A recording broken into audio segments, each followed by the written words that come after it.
You're on. Welcome, everybody, to Connections. This is the forum for relationships, for expression, and for healing. And we are with episode 24. Today's topic is the beginning of a new mini-series, which is called Taming the Emotional Ogre. And today we'll be talking about how to give the best apology that wins them back.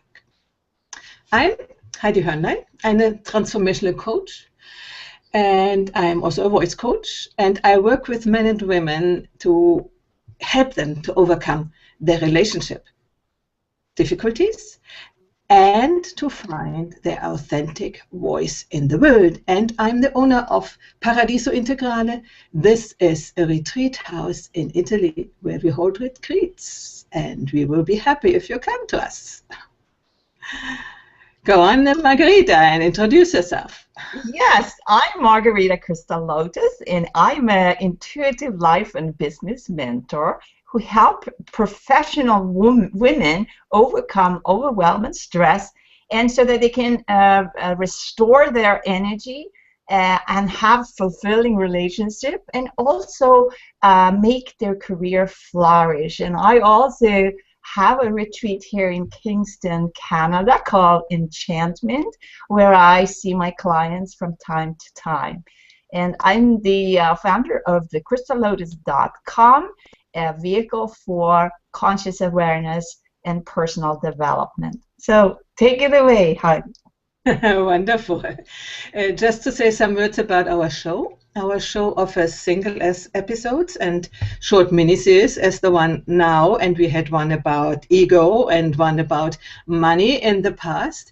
And we have talks between each other like today, Margarita and myself, and we have also special guests with whom we do interviews regarding the most important areas of human life, such as relationship issues, as we talked before, personal expression and self-development, and also healing. And this is the specialty of Margarita.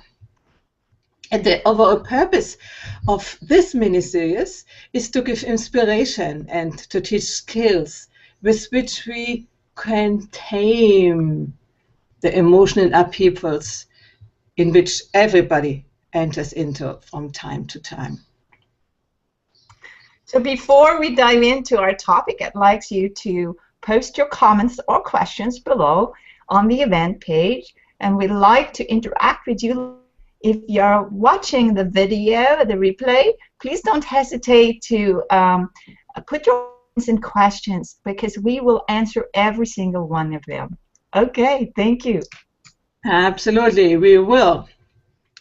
And so let's dive into the Taming the Emotional Ogre, how to give the best apology that wins them back. This is a title you have created, Margarita, and I really wonder, what does it mean? Can you say some words about that? Oh, sure. Yeah, when I was thinking about what topics to talk about, I had this sort of vision of a circus where there is a wild animal, a lion, let's say, and then the lion tamer. And sometimes it's like that. There is two forces, or there's forces of real great violence inside of each person, like a lion could eat that lion tamer. So in order to actually address some of these emotional reaction that happens in a relationship, the first point of working to solve them is to own what we actually transgressed, what we did to provoke the other person. So if you think about the lion and the lion tamer, we step back and try to not have violent language and start to listen a little bit, and so that they can calm down, something along those lines. So does that describe it, Heidi? Yeah, in some way you are already giving the solutions. So what I understand, if I understand you right, you are talking about our emotional potential, which every human being has in it themselves. And there is, for instance, love, there's fear, there's joy, and there's also some, what you call emotional ogre, some beast who wants to harm, who wants to kill, or who wants to whatever. This is just, I mean, we are here in the assumption that we human beings have all that. And in fact, in the early days of humanity, I think these more primitive emotional expressions like anger, explosive anger, and then killing each other was really normal. And what you are talking about is, if I've understood it right, that we still have these because we are humans and we don't get rid of any, innate potential, good and bad ones. And that when they come out, and they will come out sooner or later in our lives, and they have already come out probably several times, that we gain the possibility, the skills to tame these. Not, as I heard you say, not by repressing them, because there were generations and generations who tried to repress them, and then, out of nothing, an explosion came, and the well-tempered person who seemed a loving person, and I don't know, killed the whole family out of a rage. This is the result of suppressing the emotions. You are talking about handling the emotion in a different way and not suppressing them and not even letting them play out to the harm of other people. So is it that, Margarita? Yeah. I can take an example from the other day for myself. I'm working with emotional triggers and helping my clients to solve and handle when their inner triggers are activated. And so what happened for me the other day was there was a little interaction and I lost consciousness in the moment because the other person, he called me up and I don't know, there was something in the voice. I had 5 other things that I was doing in that moment, so I wasn't paying attention like 100%.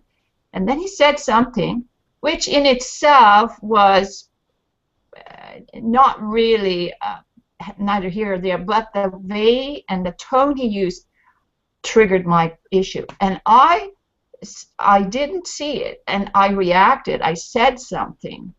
And then it took a minute to see, oh my goodness, I got triggered here. What was it? I had to spend a little time explaining what I said to him to figure out how can I come out of this.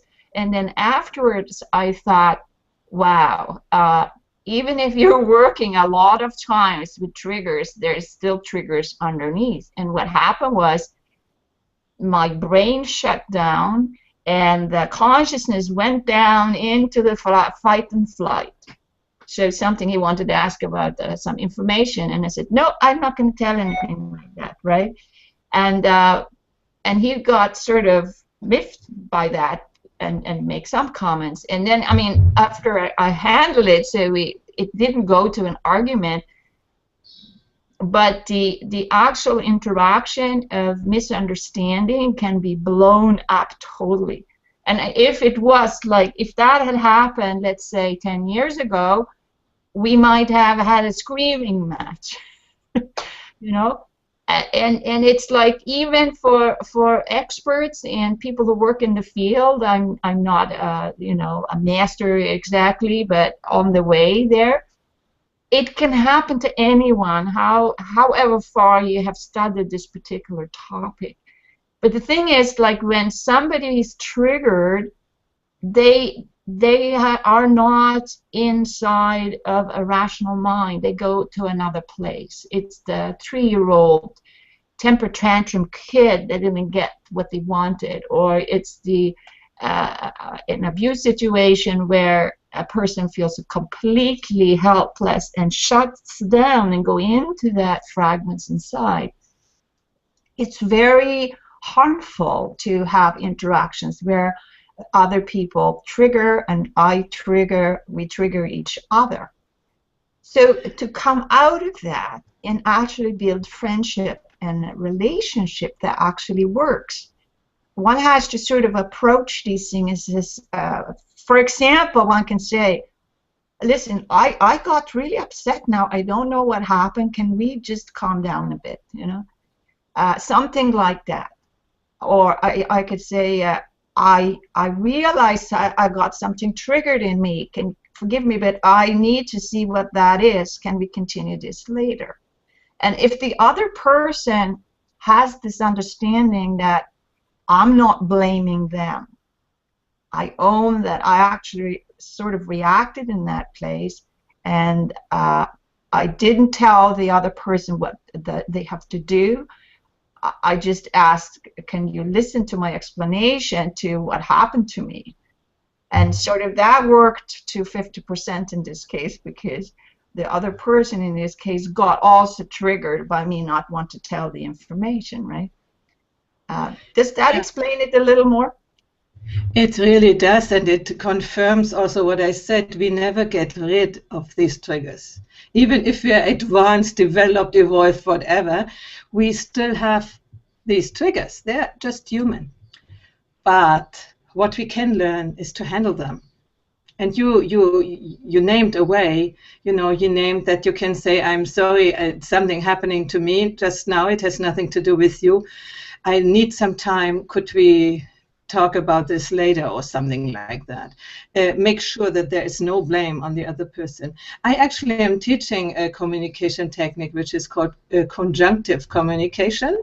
There's also a website, so far only in German, conjunctivecommunication.com, a blog actually, where I want to have the input of other people and help them to discover this different way of communication. And it's based on our possibility, on our ability, this is the right word, ability to handle our own emotions. And this actually we can learn. And if we want to create peace on earth, we better do first create peace in ourselves and peace in our close relationship. I think everybody can relate to these moments where everything is blown up, and especially in intimate relationships. It is so easy that we enter into dead lanes, into break up situations where it is so difficult to come out. Because we love each other, then we sort of try to forget what has happened and go on for a while, and then it happens again, and then again we don't have the means how to handle the situation because we still love each other. We sort of pretend that nothing has happened, and we go on and we go on, and after every time the relationship basis is reducing itself, and at the end there comes the moment where you need to break up, and you might still have the love for each other. It might also be buried because of all these disappointments. But this separation might not have been necessary if you knew how to handle these situations. It might even, for me, this conjunctive communication, which I teach, is a means to go deeper in connection. Use and welcome the conflicts. Use and welcome these moments of being triggered to create deeper connection. And one of the means, Margarita, you say it right, is by being transparent, by saying, oh, this has now triggered me. I can't handle it in the moment because I have a blank. You said it's nothing in the head anymore. I don't know where I am. I need some time to find myself again. And be very, very vulnerable with that. So the other person has the possibility to understand. The earlier you say that without trying to fix things for a long time before, when you can say that quite at the beginning, then nothing can happen. It is really that, like, something in the brain, it's a switch. It's like a switch that switch off what happened. And I realized what my switch was there. It was like he came across quite happily, but I didn't really know who it was on the phone, first of all. And then And he started out like a little bit abruptly. So what's the question about that? You know, in a kind of a happy voice, but it was, I felt, went back. I didn't know what the event was, but I realized it after. I went back in history a few years when I was attacked, and that is still lodged in my mind. I've worked on it a lot, but at that moment, my consciousness said, this is dangerous. We snapped into the other state, and then it was blank. And then I started to get up that Amazonian shield, you know, like a woman warrior who's not, it's not vulnerable, it's just shielding everything. Can you understand that? Like, you're not going to come closer than here. And of course, that triggers any man, right? Yeah, and this doesn't really solve the problem. This creates war. No. And here is a comment from Kate. I put it on, and if you want, you can click on my little picture, and then it is in the stream. She says, work with emotions is the key for peace on earth, as we are manipulated through emotions. Yeah, Kate, that is just, you're dead on there.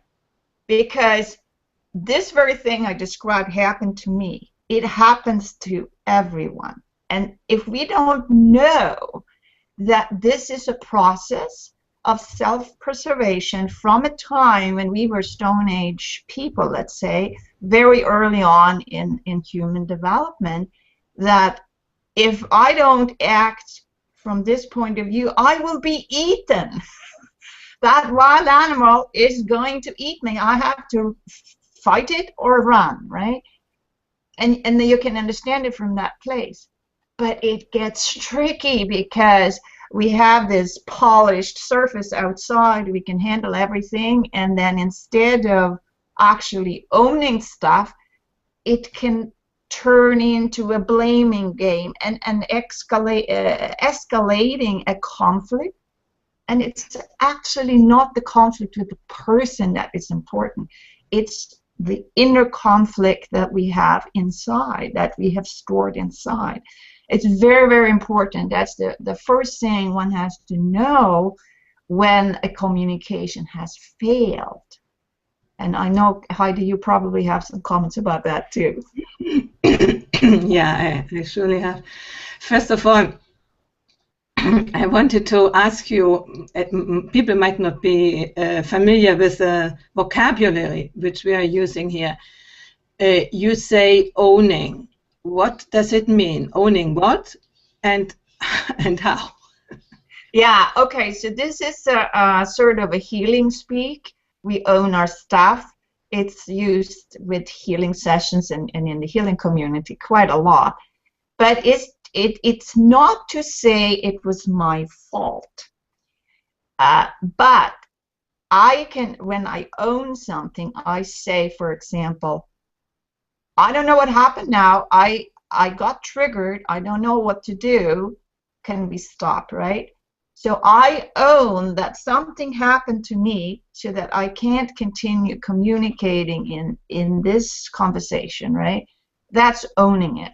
Okay, so I can also say, let's say if I lifted this object from this side of the table to the other side of the table, and then the other person had something disturbed connected with that, and I can say, yeah, I did move that object from here to there, but I had no idea what it meant for you. And that's owning what we did. So we say, yeah, I took this cup, or I said these words, but perhaps you hadn't an idea about what went on in my mind. Can I explain that? So it's like not saying that I am the blame for all the faults and you are all right. It's not about that. And not even about the other thing, you know, when I'm angry about, then saying, you are making me angry, you have made me angry. This is what we normally do, but this is not owning. Owning is, I am angry. You might be the person who has taken the trigger to me. You have done something which has triggered me, but they are my emotions. and I'm angry, it's not your fault. I mean, when we want to talk about fault, but it's not fault. There was the occasion. The other person said something which has triggered me. And we normally give the responsibility to the other person. That's your fault, and you should behave in a different way. Oh, and so on, but it's not. We must. That's a very, very good point. Yeah, very good point, because if you don't understand this process of owning what your feelings are, what you are feeling, you can't continue to be successful in a relationship situation. It's not going to work. It's going to work the first time you say, I have these emotions, I'm angry, and then I own it like this. And then it's up to the other person also to do it if they have the skills to do it. And if they don't, they have learned from you something, and even if the relationship or the communication breaks up, they're going to remember that. They're going to remember that. And when they go in for healing, let's say, and then we deal with that. Let's say a parent to a child who is helpless, let's say, in that situation, and suffer trauma from controlling parents, let's say. Then we go in there, and I'm saying to my client, let's say, so you were 3 years old. You didn't know these things, but you were angry. You were angry, and let's discuss that. Let's see if you can own that anger now.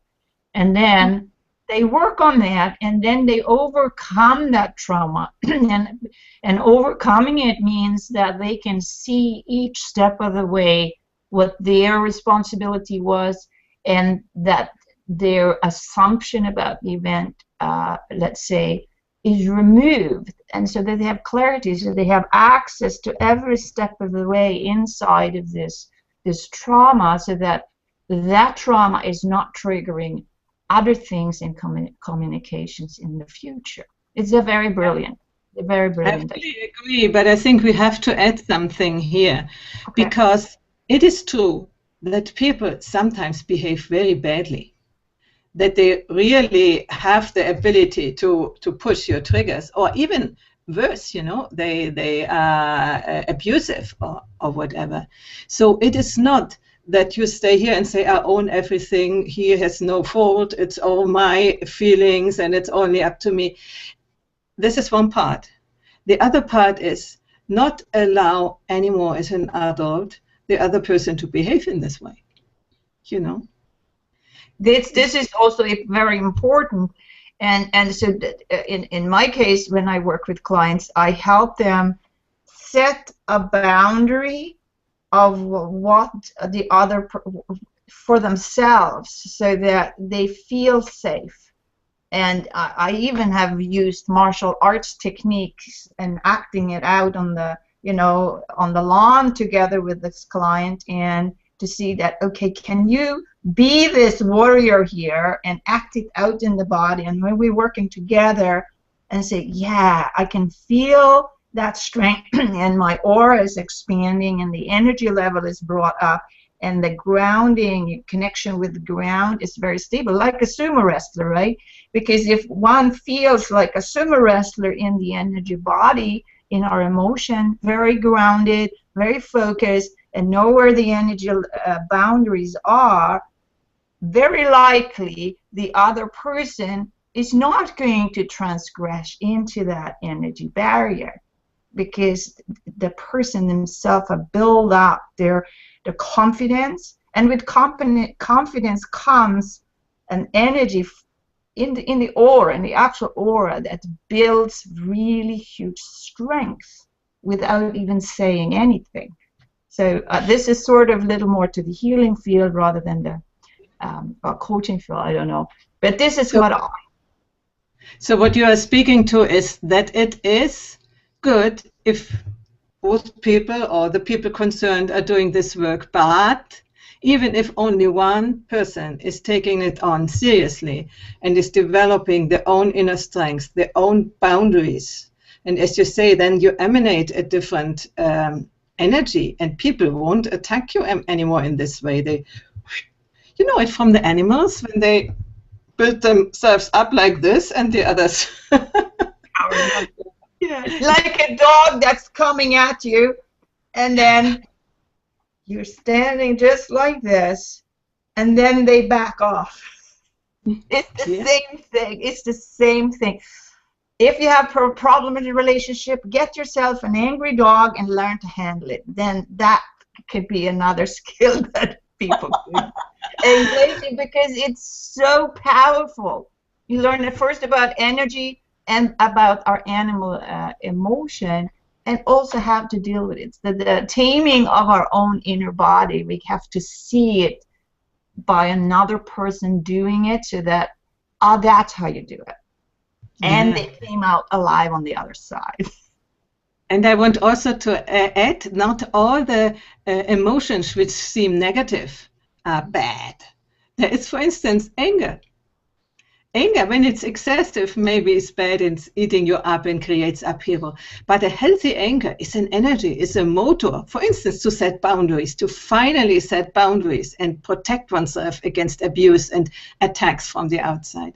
Sometimes we need this energy of anger to really do what is needed to be done. Because when you're all the time like this, oh, I have, what can I do? And I cannot, you won't complete anything in the world with such a low energy. So anger can help. So don't dim down the anger immediately, but first check out if it is not given to you in that moment to set things into the right place.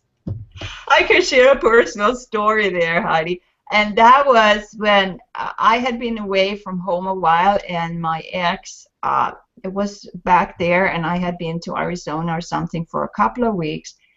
And then when I came back, and then I saw that uh, he just took over my computer and taken over my whole desk.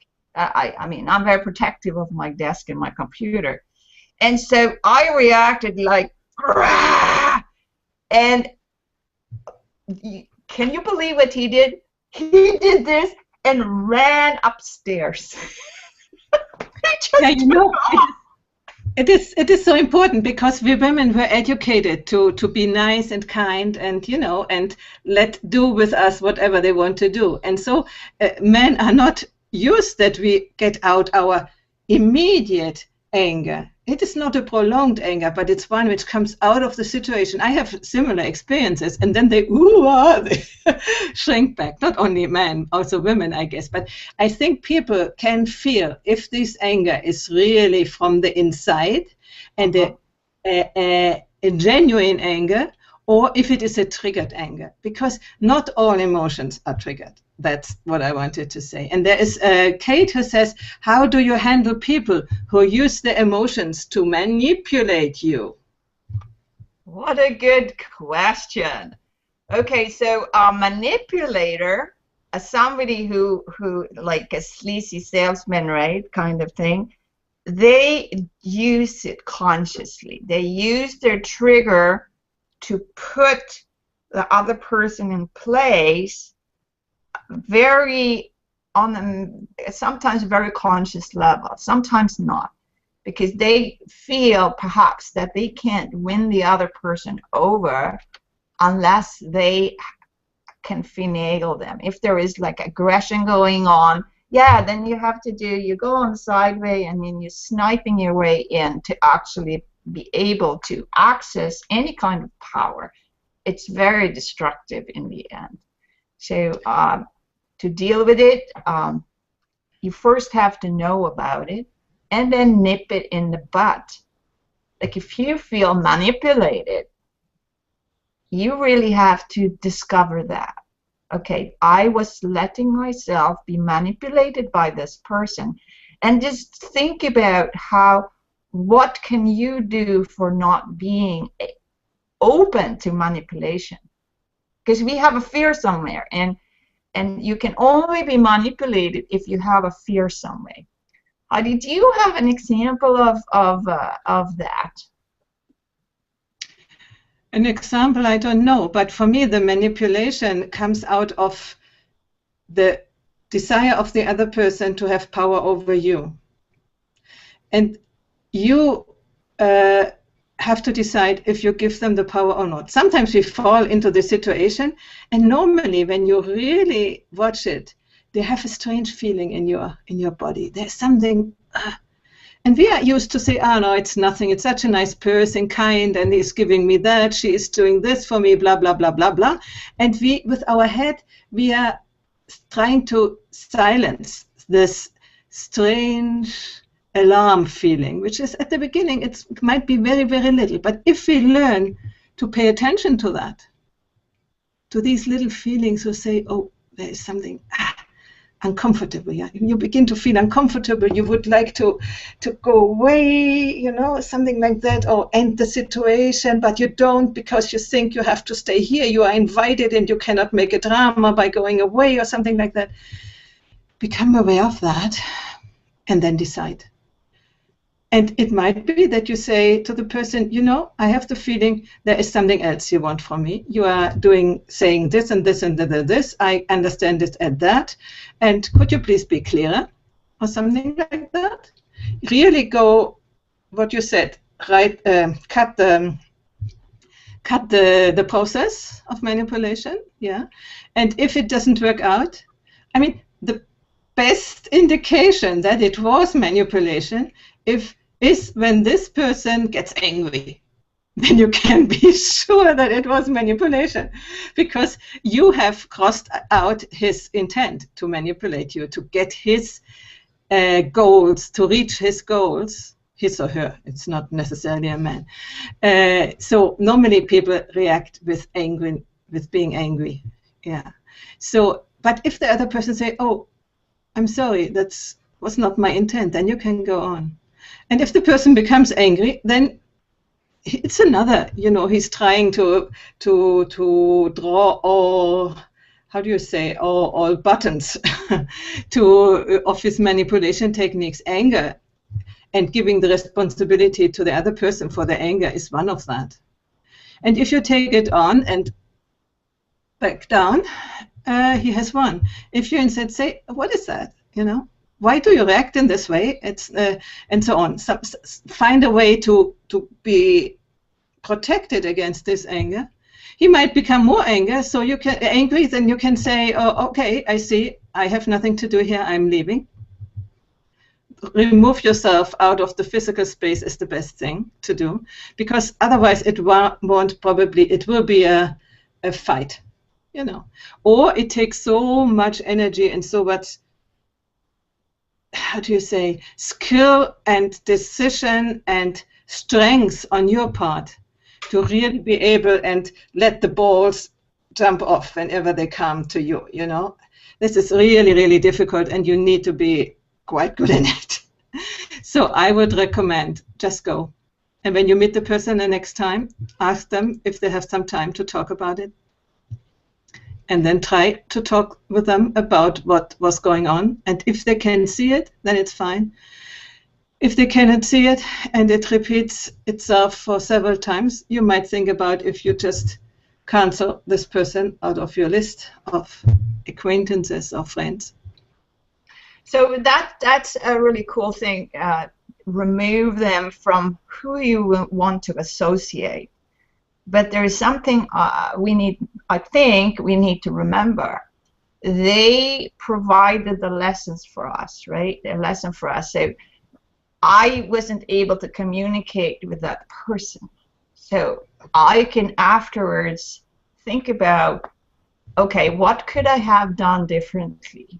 And then learn as much as possible all the little things that, okay, I didn't pay attention to this thing, I didn't pay attention to this thing. And then you have a little list of things, not to make you cringe or feeling bad, but you have your curriculum and your the task, the topics that you still haven't possibly mastered yet.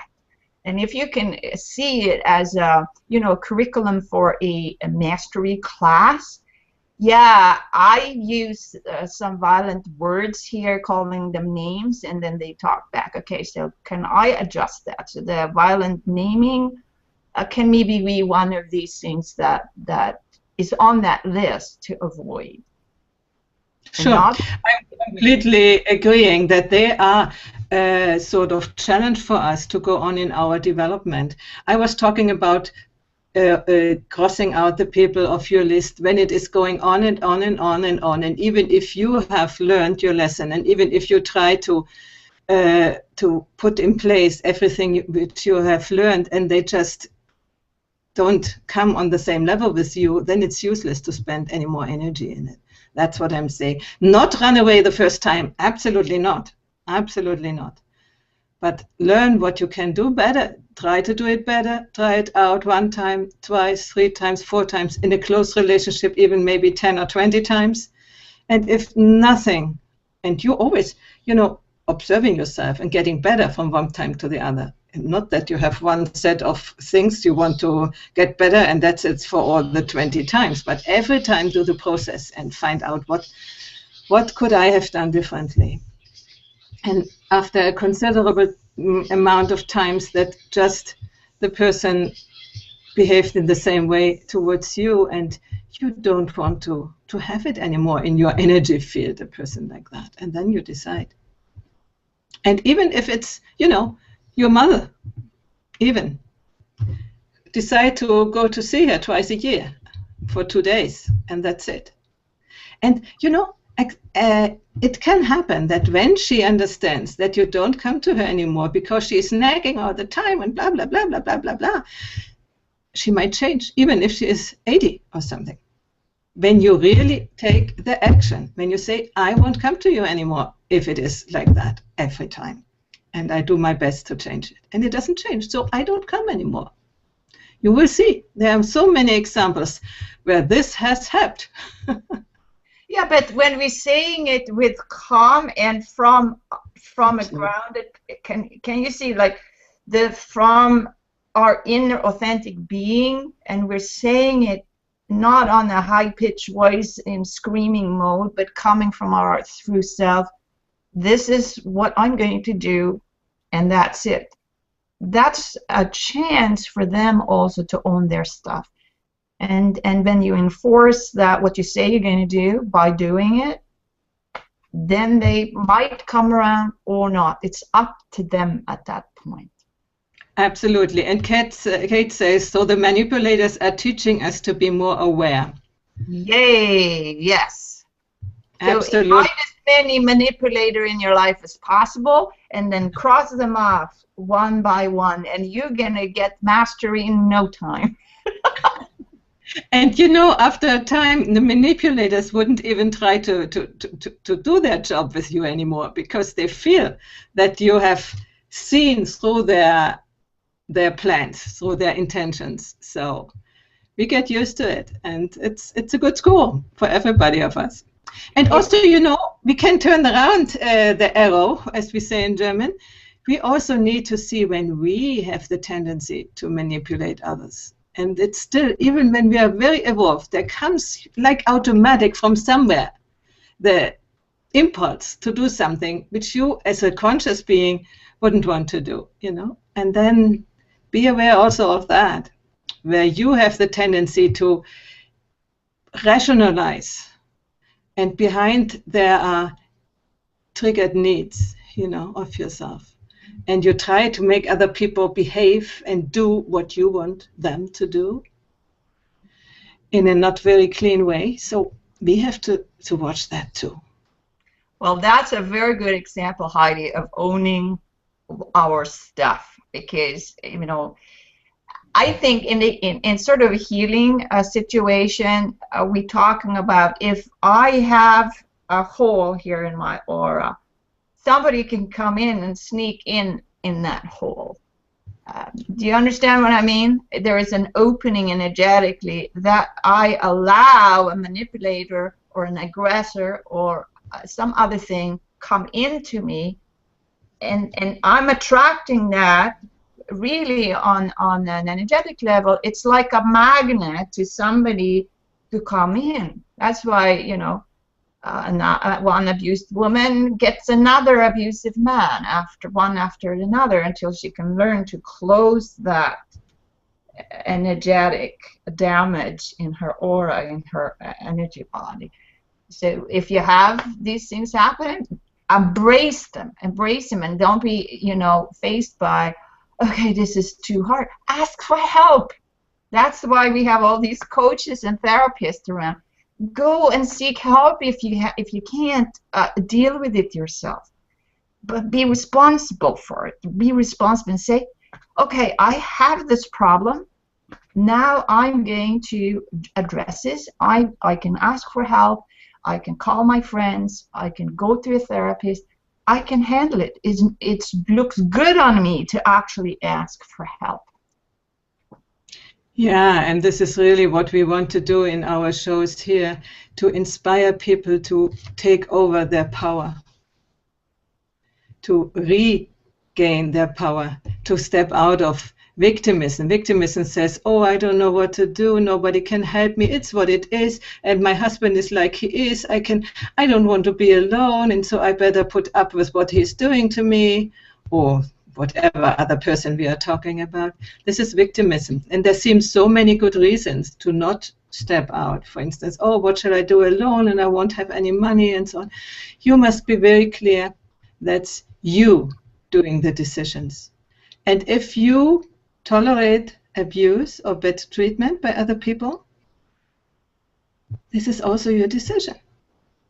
What, you can ask yourself, what is more important to me? What is so important to me that I pay with this treatment? Is it the safety, security? And as you said, Margarita, before, the fear. Is it the fear of being alone? The fear of being abandoned? Of not being good enough to live in this world alone? And so I better allow other people to treat me in ways which make me unhappy? Or even more, there are many people, especially women, which in these situations create cancer, or in old times it was tuberculosis, and they took themselves out of the situation by dying. Is it what you want? Or do you want to have a satisfying life? And if you want that, you have to stand up for yourself. You have to decide, I'm stepping out of the old game. And if I cannot do it alone, and normally nobody can do it alone, I couldn't do it alone. Margarita, I guess you couldn't do it alone either.